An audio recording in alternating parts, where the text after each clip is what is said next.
आपको आगाह करें कि खुजदार किला के सुल्तान इब्राहिम रोड पर एसएचओ सीटी की गाड़ी में धमाका हुआ है और धमाके में एसएचओ सीटीडी मोहम्मद मुराद शहीद हो गए। खबर आपको दे रहे हैं, खुजदार का इलाका है सुल्तान इब्राहिम रोड, जहां पर एसएचओ सीटीडी की गाड़ी है जिन पे ये धमाका हुआ है। धमाके के नतीजे में एसएचओ सीटीडी मोहम्मद मुराद शहीद हो गए हैं। इसी पर बात करेंगे डॉन न्यूज के नुमाइंदे इस्माइल सासोली से। इस्माइल सासोली, इस हवाले से मजीद क्या तफसीलात सामने आ सकी हैं?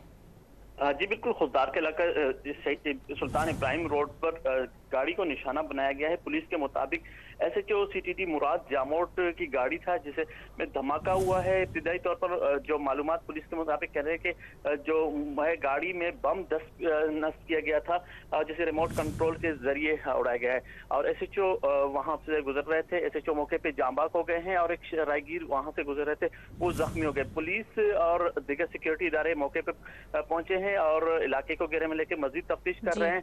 ताहम इब्तिदाई तौर पर यह पता चला है, पुलिस का कहना है कि इस वक्त जो निशाना बनाया गया है वो एसएचओ सीटीडी खुददार को बनाया गया है। जी।